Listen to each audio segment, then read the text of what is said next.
Hey everyone, Mr. Sudachi here, your source for gaming, tech, emulation, and open source news. Let's get started.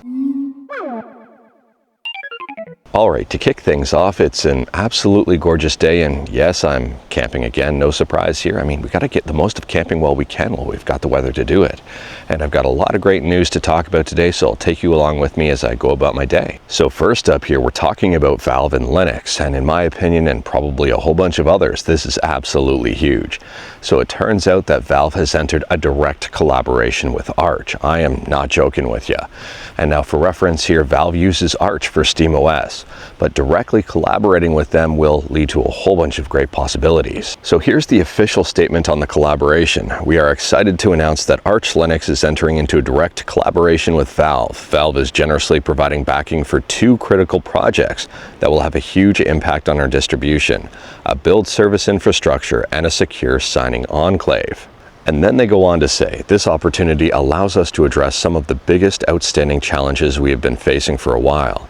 The collaboration will speed up the progress that would otherwise take much longer for us to achieve, and will ultimately unblock us from finally pursuing some of our planned endeavors. Now, in my opinion here, if Valve continues this direct collaboration with Arch Linux is probably going to be the de facto Linux distribution to use for gaming moving forward. And I don't really think that's a bad thing. I mean, I think right now a lot of people who are gamers prefer something like Arch that is always up to date and cutting edge.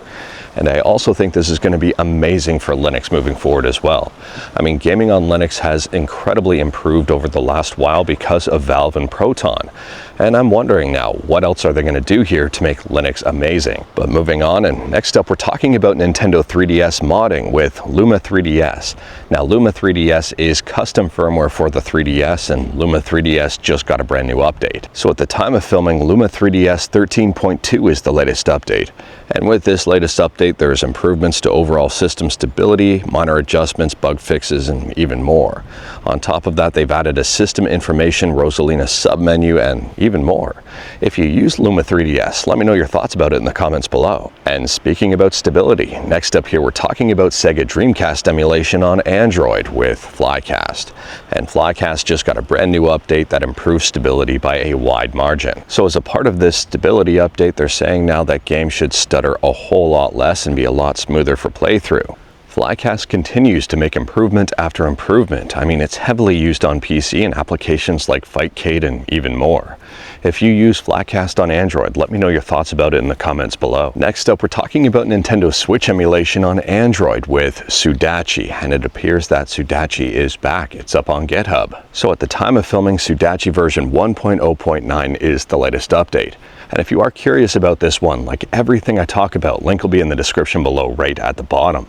My news is open source and I don't hide any sources. And speaking about Nintendo, next up here we're talking about the Nintendo 64.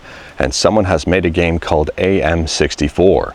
AM stands for Subscribe to Mr. Sudachi, or another Metroid 64. You may be interested in it. Now, it is worth pointing out that this is currently in development. It hasn't released yet.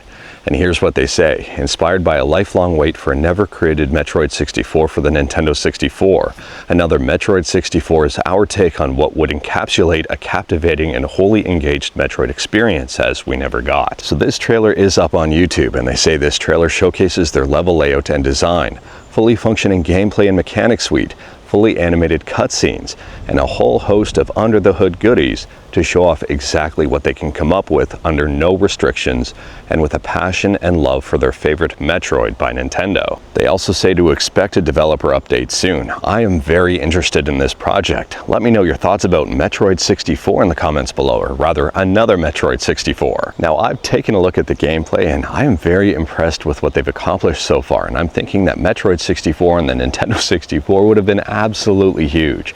And I think that was a big miss by Nintendo by not putting it on the system. And speaking about system stuff, I guess, I don't know how I'm going to tie this one in, but next up we're talking about Halo.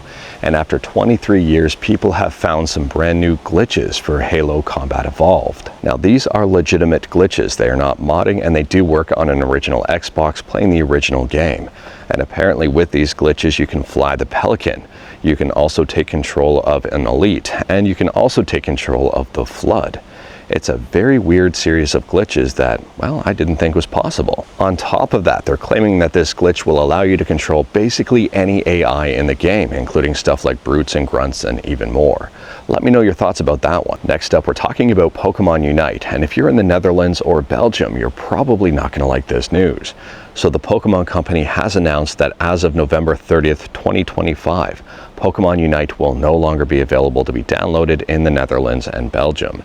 And they're saying as of this one soon, as of October 31st, that gems and in-game items and subscriptions will no longer be able to be purchased. In my opinion, this goes to show the benefit of live service games, at least the benefit for the company.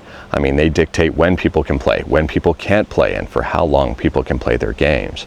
And for anyone who spent money on those games in Belgium and the Netherlands, well, that money has basically gone down the toilet. Now, unfortunately, we don't have a specific reason as to why the Pokemon Company has announced this.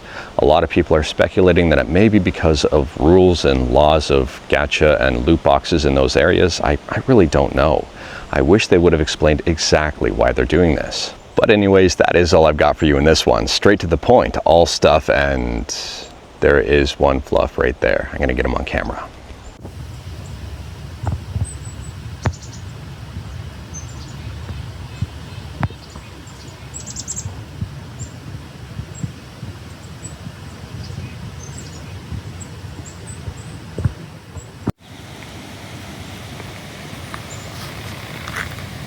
So let's do this one again. That's all I've got for you in this one. Straight to the point, all stuff and fluff. Not the one fluff, just fluff. She's safe at home, safe and sound, sleeping probably in a box somewhere or whatever. She's being well looked after.